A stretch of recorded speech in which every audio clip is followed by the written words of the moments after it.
Para el día de hoy, nuestro invitado es el geógrafo político Luis Pernet Peña Reyes.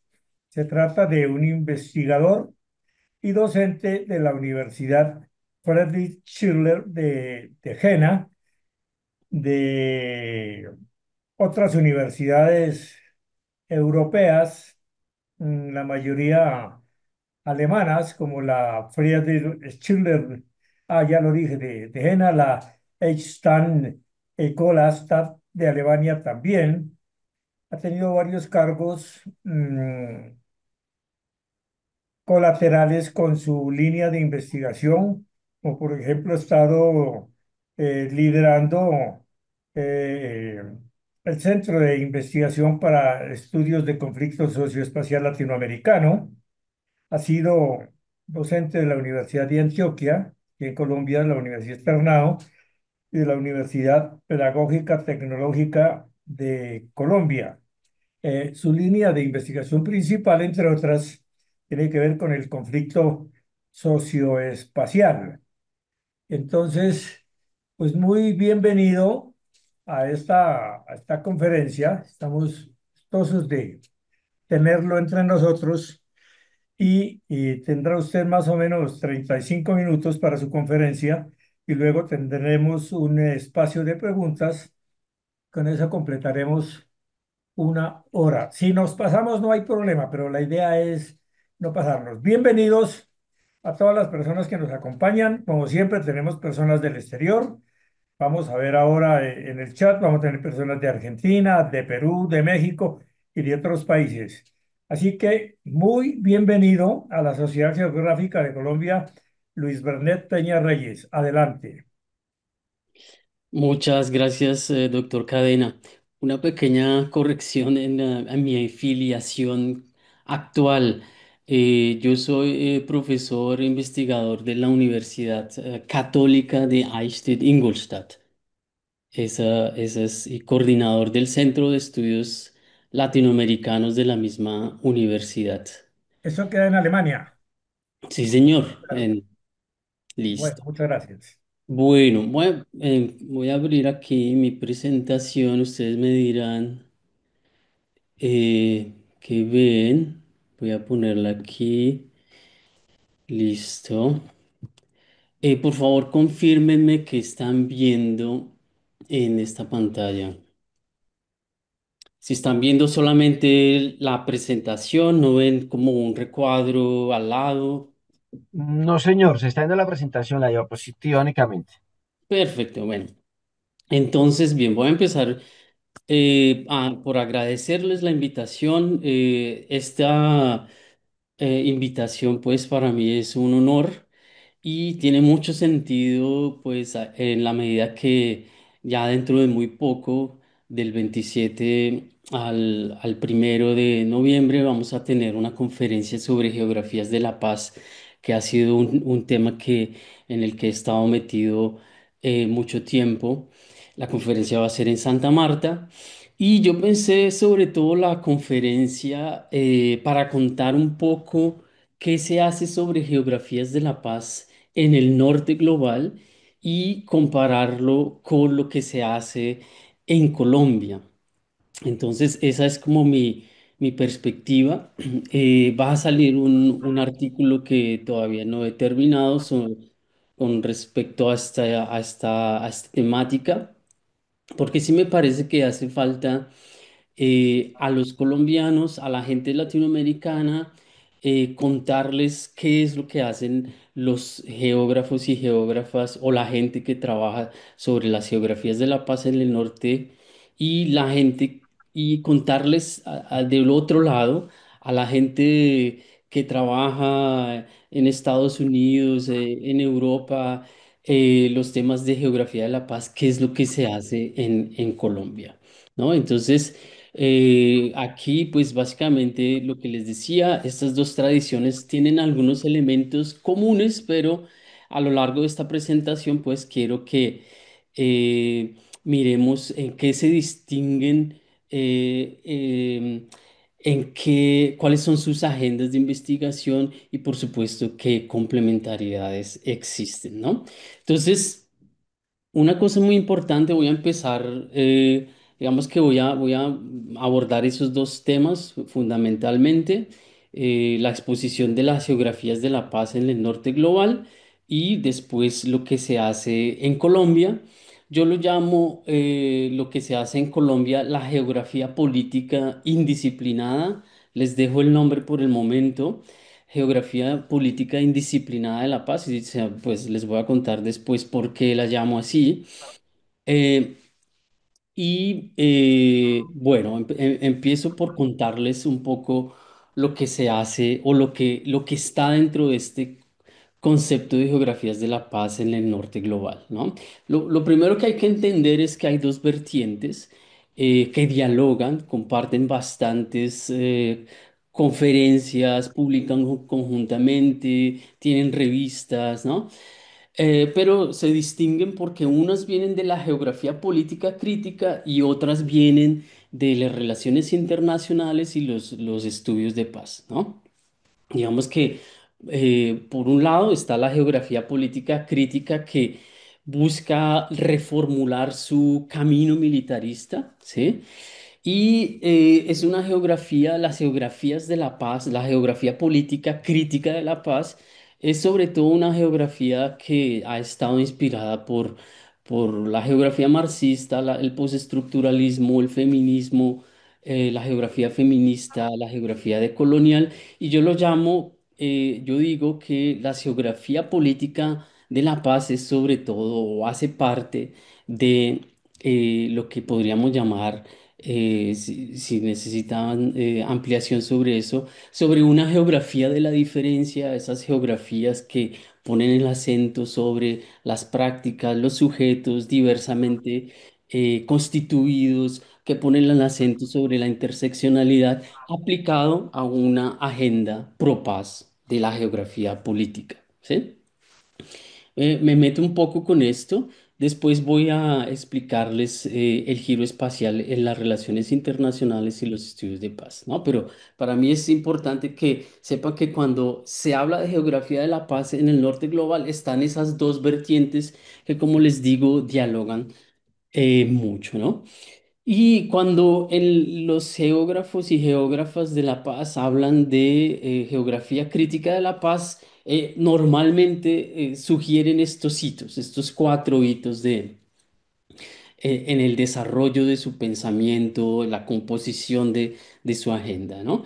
La primera es como que existe unas antecedentes desde el siglo XIX, primero con Kropotkin, que hace una denuncia del militarismo en la geografía. Kropotkin era un geógrafo anarquista que llama la atención sobre la necesidad de pensar las dinámicas espaciales más allá, digamos, de la lucha constante y llama la atención sobre la solidaridad. Y el otro referente así clásico que mencionan es Yves Lacoste con el libro de la la geografía, un arma para la guerra, y ahí pues Yves Lacoste es uno de los que llama la atención sobre la necesidad de que la geografía cumpla otro papel diferente al que le había dado, le está dando la geografía política a lo largo en esa primera parte del siglo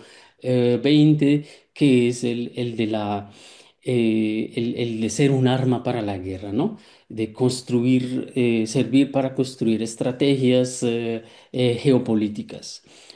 Y nombra a varios autores, entre ellos está Spyman, que justamente tenía un libro que se llama Geografía para la Paz, pero no es un libro sobre la paz, sino una geografía sobre de la estrategia militar de Estados Unidos para el control eh, de Asia, ¿sí?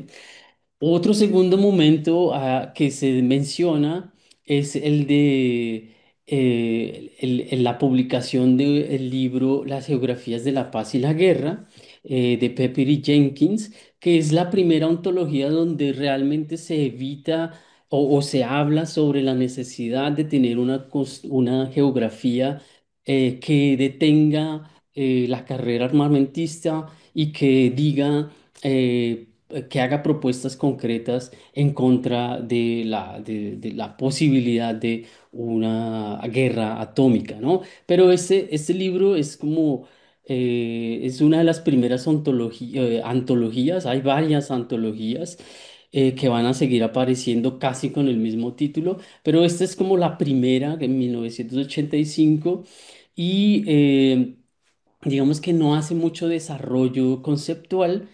Eso va a pasar después, desde el 2010, cuando Megoran propone una geopolítica pacífica y Philippa Williams y McConnell articulan una serie de geografías críticas de la paz que tiene básicamente el contenido que les había mencionado de recoger elementos del marxismo, recoger elementos del feminismo, del postestructuralismo y pensar en diálogo con las teorías de la paz, cómo sería pensar la paz como un fenómeno que es situado contextual. Aquí también muy importante Sarah Kaufman en estos desarrollos.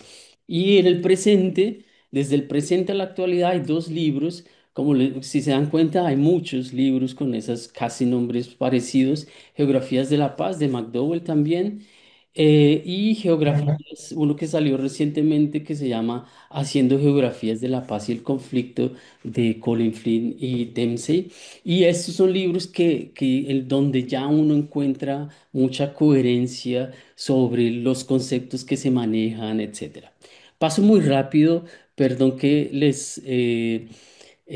después hago una conexión de estos elementos. Entonces, esto era sobre lo que hacen los geógrafos y las geógrafas cuando encuentran una agenda diferente a la militarista y empiezan a leer estudios de paz. Y otro tema es otra vertiente que se encuentra y que compone la geografía de la paz es cuando los estudios de paz y las relaciones internacionales empiezan a leer lo que se llama el giro espacial, ¿no? Y entonces aquí hay una autora muy conocida que es Bjordal.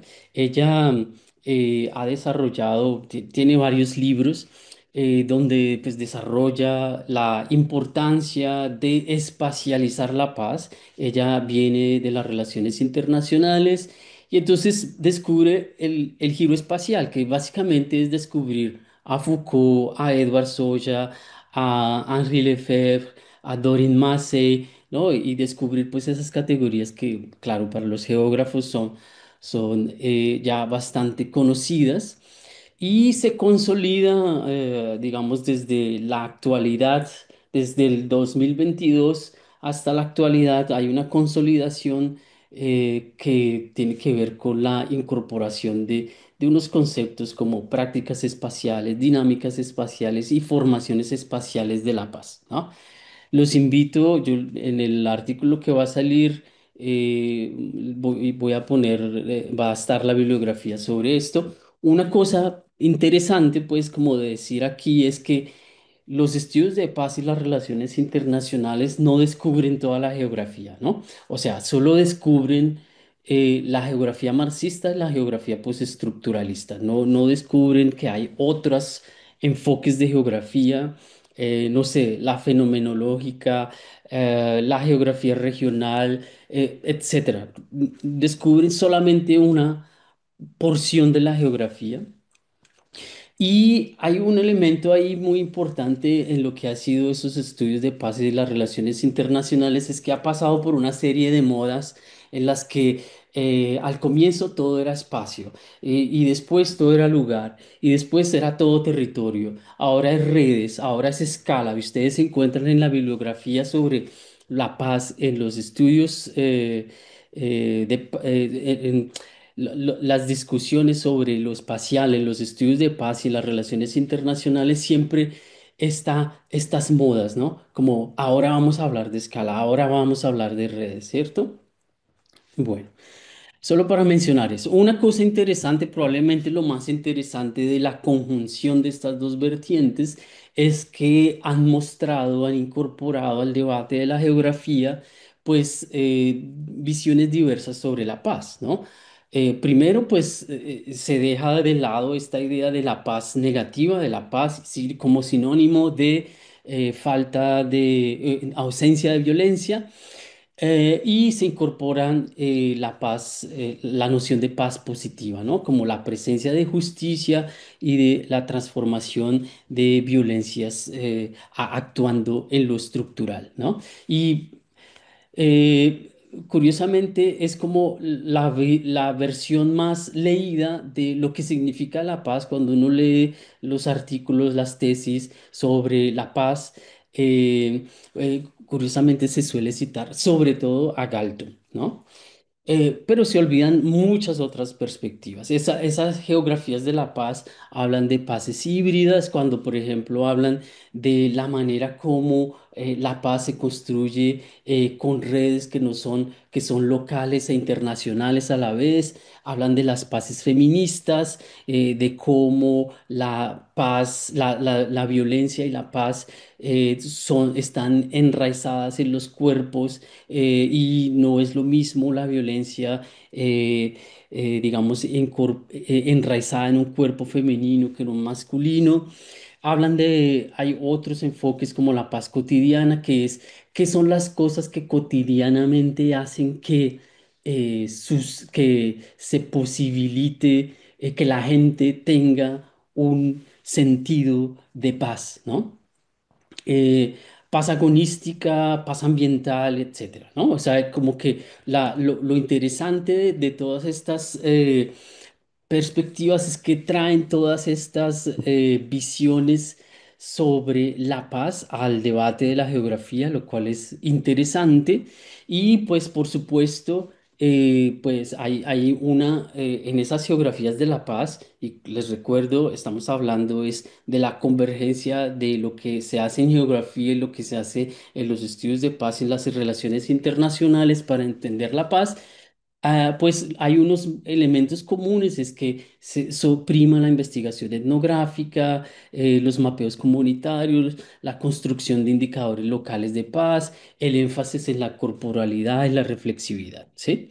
Y tal vez un elemento como de los más importantes de crítica que yo le hago a estas nociones de paz es que son nociones de paz que no son ontológicamente espaciales. Es decir, cuando definen la paz, no, la definición de paz es sobre todo una definición de el deber ser, o sea, de óntica, de la paz es justicia, solidaridad, dignidad, otro tipo de seguridad, etcétera, ¿sí? Se define a partir de un término, es decir, si uno excluye lo espacial de las definiciones que ellos manejan de paz, esas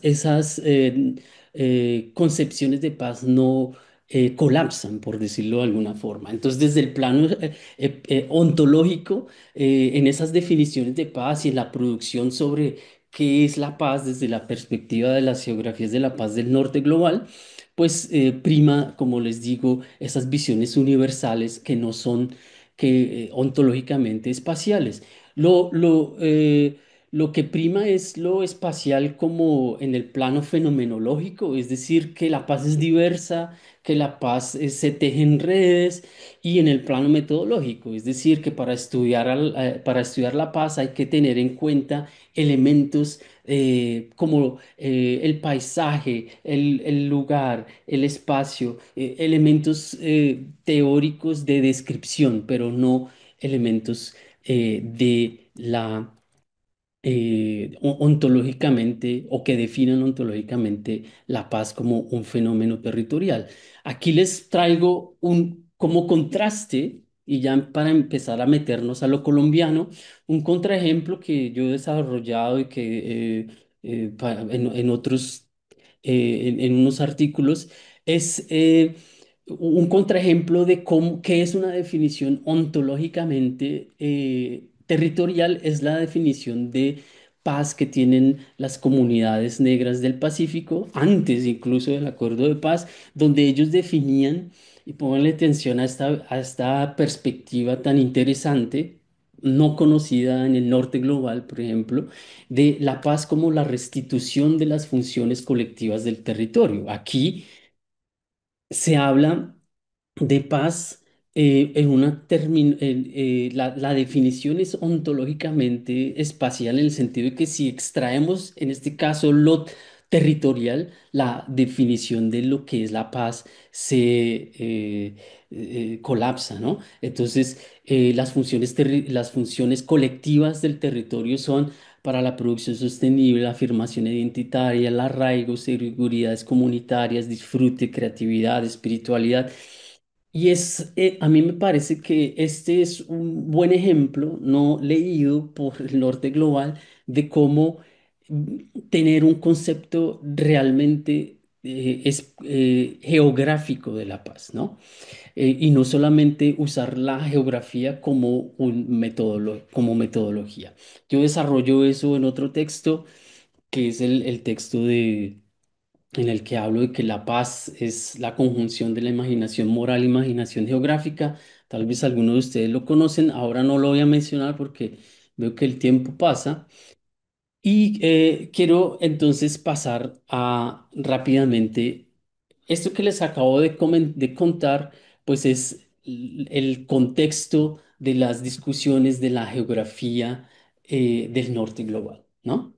Y acá quiero contrastarlo con lo que llamo la geografía política indisciplinada de la paz en Colombia. Y cuando digo indisciplinada no es de forma peyorativa, sino más bien de forma reivindicativa. Y es que en Colombia no tenemos, o bueno, pero por el conocimiento que tengo, pues no tenemos maestrías, doctorados, publicaciones específicas sobre geografía política, ¿cierto? Ni tenemos handbooks de geografía política. Bueno, hay por supuesto geopolítica, etcétera, ¿no? Pero no existe, digamos, como formalizado como en el norte global. Pero lo que sí hay es una producción muy abundante, rigurosa, seria, de esa relación entre espacio, poder, conflicto y paz, que es también poco reconocida en el norte global. Y en esa geografía política indisciplinada yo reconozco cuatro enfoques, ¿no? El de la geopolítica del conflicto, el que habla de las bases agrarias de la violencia y la paz, los efectos geográficos de la violencia y las propuestas de paz y las bases territoriales de la violencia y la paz. Lo pongo aquí en este mapa conceptual, tal vez es más claro, y son en esos ejes de la geografía política de la paz indisciplinada, pues uno encontraría las producciones sobre lo que se dice, que se hacen en Colombia sobre cuáles son las fases, los actores, los despliegues territoriales del conflicto armado, cuáles son cómo se ha formado la estructura de la propiedad, por qué esto es un fenómeno que frena la construcción de paz. Eh, Están también en esa geografía política indisciplinada los impactos espaciales del conflicto armado y por último las bases territoriales de la conflictividad.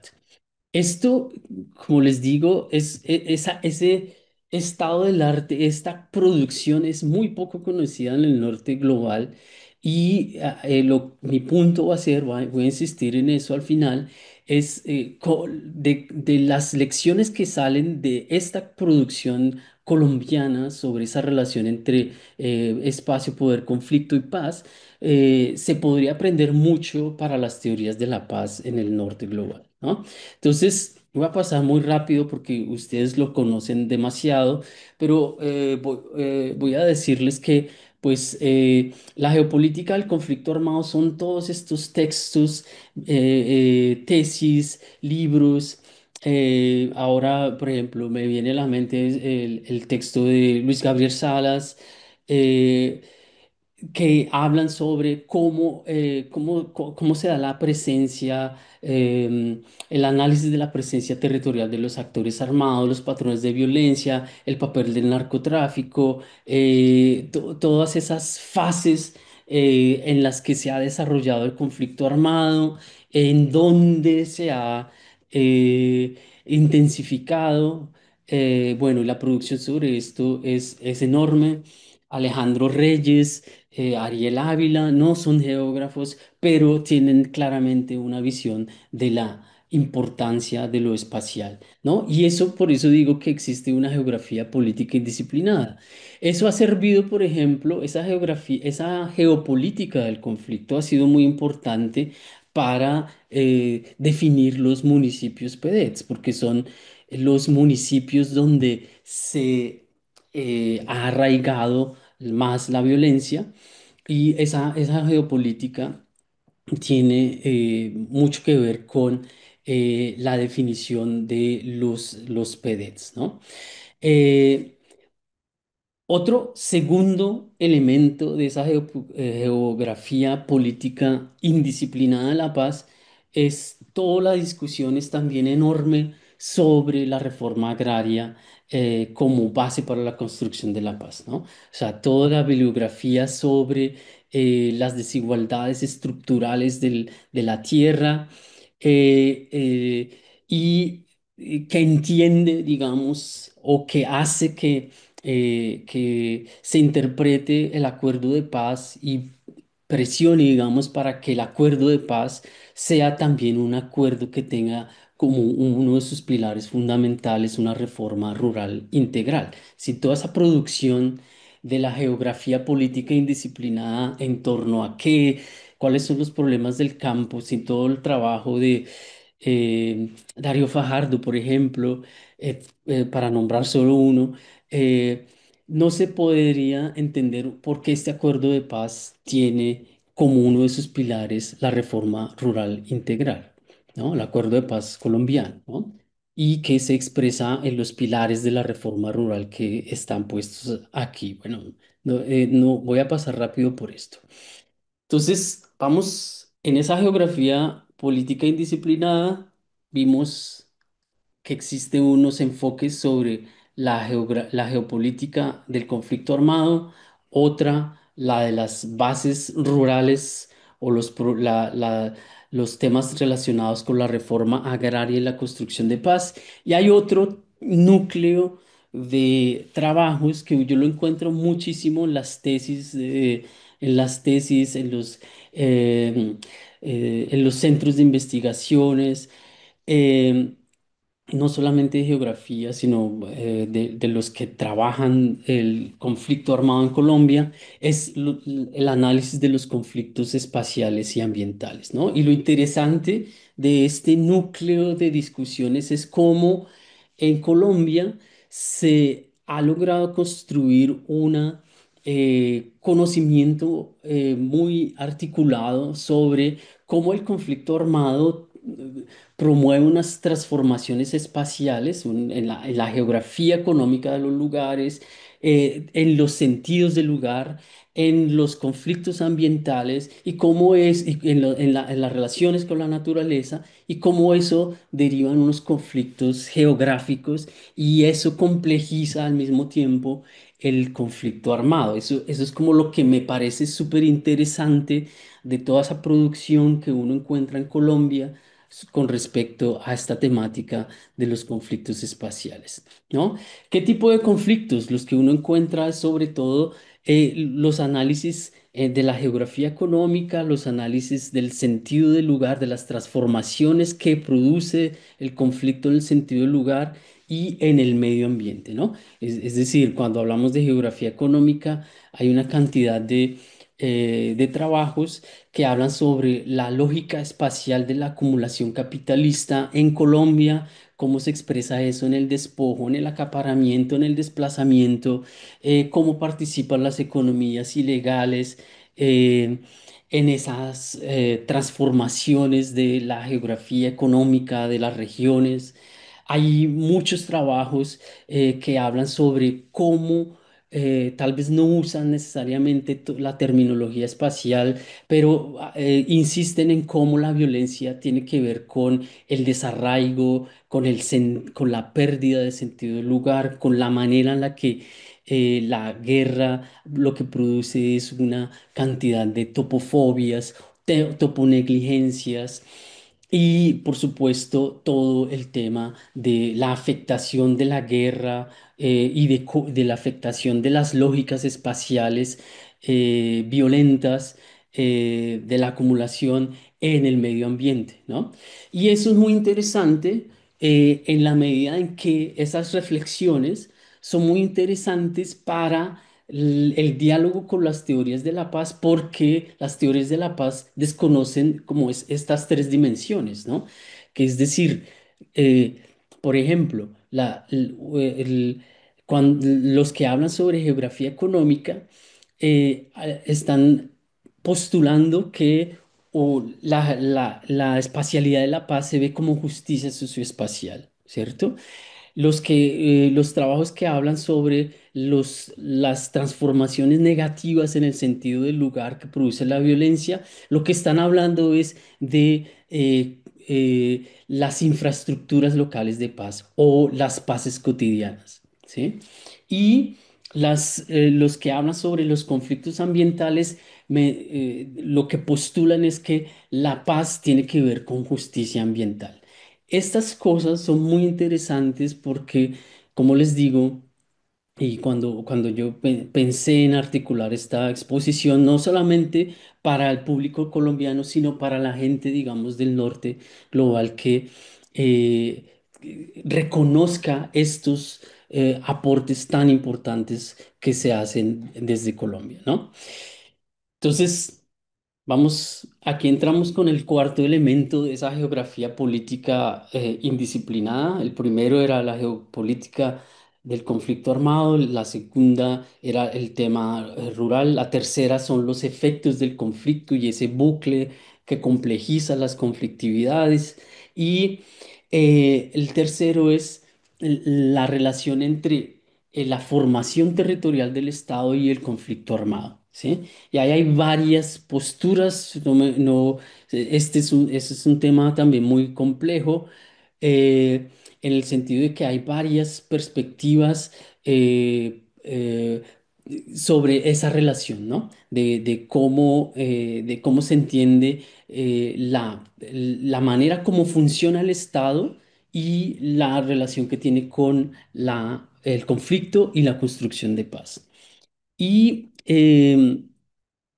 aquí yo me quiero concentrar digamos, hay unas discusiones como esta, la presencia del Estado, la presencia desigual del Estado, digamos que es como el enfoque más liberal e institucionalista, uno lo encuentra mucho en la FIP, por ejemplo, en los informes de la FIP.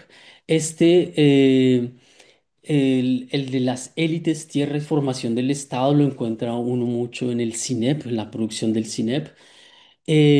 La incoherencia del régimen territorial como una de las bases de la conflictividad, eso lo encuentra mucho uno en o básicamente ha sido el trabajo fue el trabajo de Falsborda, y otro que tiene un arraigo muy fuerte en digamos, en la geografía colombiana, que es la existencia de múltiples territorialidades, ¿no? No voy a poder exponer cada una de estas, solamente quiero concentrarme en esta referida a la de Falsborda, porque me parece que es muy importante justamente sobre todo para la sociedad geográfica, donde digamos que es el tema del ordenamiento territorial tiene una presencia muy grande, ¿no? Y entonces, en esa geografía política indisciplinada, pues tenemos a Falsborda diciendo que la paz pasa por reordenar una forma, el régimen territorial del Estado. ¿Por qué? Porque esos contenedores jurisdiccionales eh, que componen el Estado son incoherentes para manejar la geografía física, la geografía ambiental, la geografía cultural, económica colombiana, ¿cierto? Y una cosa que es importante de mencionar es que esta noción de lo territorial, que curiosamente a la luz de hoy, cuando territorio significa todo, parece la más restrictiva, pero desde mi punto de vista es la más radical en el sentido de que propone o menciona una visión de territorio operativa y política, en el sentido de que dice, la transformación del territorio tiene que ver con unas transformaciones específicas, en este caso, la manera en la que está organizado las jurisdicciones del país. ¿Por qué? Porque sin eso no hay posibilidad de una gobernanza, digamos, del territorio, ¿sí? Y esta noción, quiero insistir en eso, esto fue uno de los elementos que se excluyó del acuerdo de paz. El acuerdo de paz con las FARC eh, de entrada excluye el ordenamiento territorial. Después le van a dar la razón a Falsborda, pero en ese periodo de negociación, de prenegociación con las FARC, se postula una ley de ordenamiento territorial que justamente sirve para no transformar el régimen territorial colombiano. eh, y digamos que es una manera en la que se excluye ese tema del acuerdo de paz, ¿no? Como les decía, el diagnóstico de Falsborda es que los municipios, los departamentos son mayormente artificiales, ¿no? Porque no corresponden a la vida, a las prácticas cotidianas, económicas ni ecológicas reales, ¿no? Que es lo que propone una república regional unitaria basada en provincias, en regiones y un método que es el reordenamiento por la paz, liderado por organizaciones sociales, dirigentes cívicos independientes y no solo por expertos técnicos, ¿no? Eh, Paso rápido. Como les decía, pues existe una ley de ordenamiento territorial que ustedes la conocen muy bien, pero digamos que no, no cumple las funciones de reorganizar esos contenedores, ¿no? Y eso se nota eso se nota en cómo queda excluido del acuerdo de paz la discusión sobre todo el tiempo en el acuerdo de paz. Alrededor del acuerdo de paz se habla de lo territorial, pero curiosamente se excluye lo territorial en el sentido de que no se plantea esta discusión de lo territorial como la plantea Falsborda, ¿cierto? Falsborda decía que había que reconocer que había múltiples territorialidades y que había que recomponer los poderes a partir de esas múltiples territorialidades, de la vereda, la provincia, la región, ¿no? Que eran como los espacios más coherentes en los que uno podía describir la geografía económica, política, cultural de las comunidades y que eso pues derivaba en tener más participación, ¿no? En poder digamos, popular o gobernanza popular, ¿sí?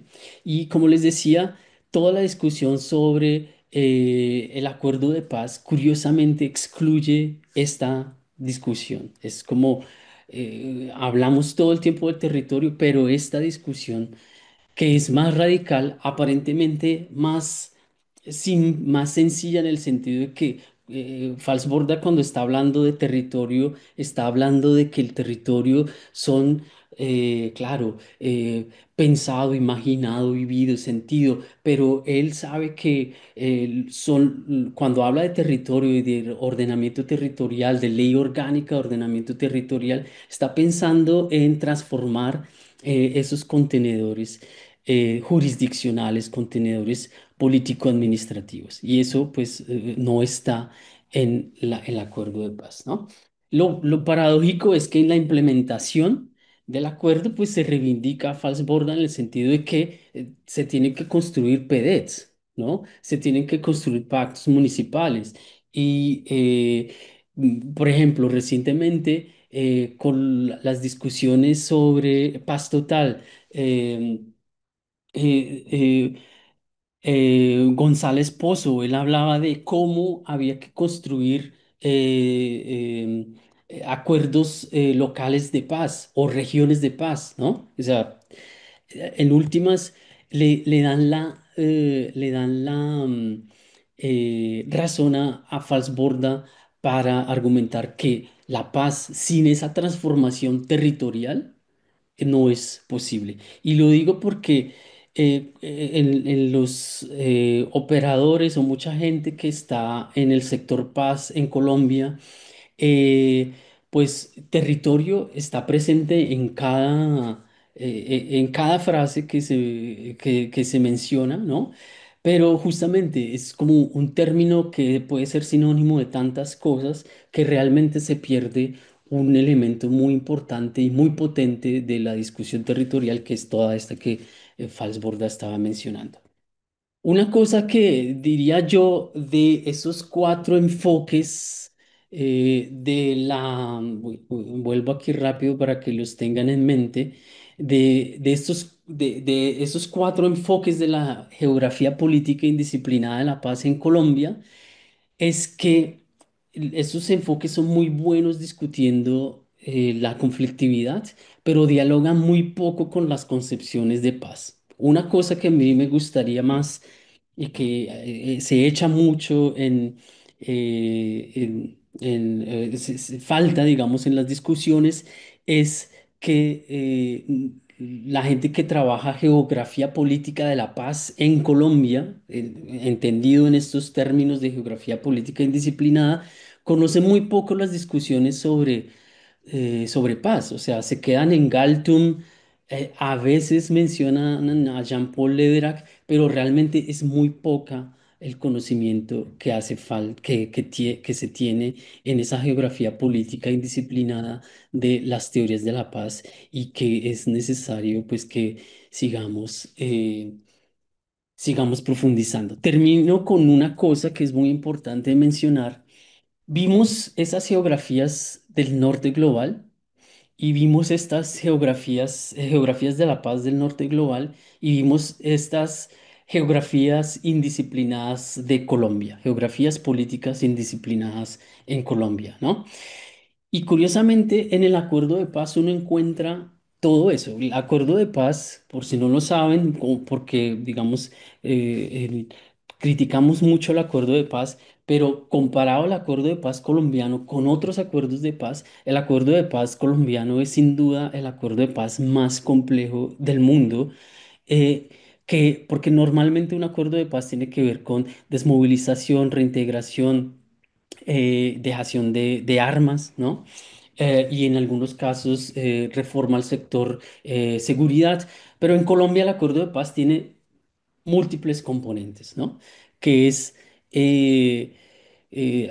aquí yo codifiqué el acuerdo de paz y las disposiciones del acuerdo de paz para ver cuáles son las nociones de paz que existen en el acuerdo de paz, ¿no? Y por supuesto, prima la noción de paz positiva, prima esta idea de intervenir a través de modelos liberales de paz, la geopolítica del conflicto. Y bueno, les puedo compartir después eso, pero aparecen múltiples perspectivas de paz en el acuerdo de paz colombiano. El acuerdo de paz colombiano no es un acuerdo de paz liberal, como dicen unos. Tiene elementos liberales, pero no es un enfoque de paz liberal. Está compuesto, aquí lo pongo de una manera más sintética, pues de muchas dimensiones de la paz positiva, donde hay una centralidad a lo rural y tiene mucho que ver con los enfoques diferenciales, ¿no? Paces íntimas, paces cotidianas, paces feministas, de eso está hecho el acuerdo de paz, ¿no? Ahí, como les decía, aquí es otra slide que, digamos, insiste en eso. Hay disposiciones sobre la paz liberal en el acuerdo de paz. Eh, Hay disposiciones sobre la paz cotidiana, la paz agonística, pero digamos como un gran ausente es la transformación del régimen territorial, ¿no? Y aquí no estoy hablando solamente de el catastro multipropósito, estamos hablando de cómo para construir la paz hay que transformar las contenedores jurisdiccionales del país. Bueno, creo que voy a terminar con esto, eh, que es el que, digamos, como el diálogo pendiente entre estas geografías de la paz del norte global y la geografía indisciplinada de la paz. Como les reitero, para los que tal vez entraron después, cuando digo indisciplinada no es de forma peyorativa, sino de forma reivindicativa, ¿no? Y es que existe la posibilidad de diálogo, ¿no? La geografía política colombiana ofrece una descripción muy robusta del conflicto armado, de las bases agrarias, de las bases territoriales de la paz y de los efectos geográficos de la violencia. Una debilidad creo que es en el caso de la geografía política de la paz en Colombia es enterarse más sobre la, las discusiones sobre las teorías de la paz, ¿no? Y las metodologías que se usan para entender esas otras perspectivas de la paz que mencioné anteriormente, ¿no? Y del lado del norte global, me parece que es muy importante que se nutran de nociones realmente espaciales de paz y que no usen solamente la jerga geográfica como jerga o en algunos casos como marco metodológico, ¿cierto? Y por supuesto, una cosa muy importante y razón por la cual estoy muy interesado en esto, en ese diálogo, es que Colombia tiene que dejar de ser considerada como un caso local de geografías de la paz, ¿no? Sino que los aportes que hacen la geografía política indisciplinada son muy importantes para cambiar el canon de las geografías de la paz en el mundo y de las discusiones que se dan en la ciencia política, en los estudios de la paz. Bueno, lo dejo por ahí. Muchas gracias. Bueno, muchas gracias a nuestro colega. Muy interesante su conferencia. Indudablemente la geografía política es algo que tiene que ver mucho con el desarrollo de los pueblos. Otra vez, muchísimas gracias al doctor Luis Bernet Peña Reyes y ya nos estaremos conociendo personalmente y estaremos participando en otras oportunidades en el próximo futuro. A todos muy amables por habernos acompañado. Hasta luego. Muchas gracias a todos.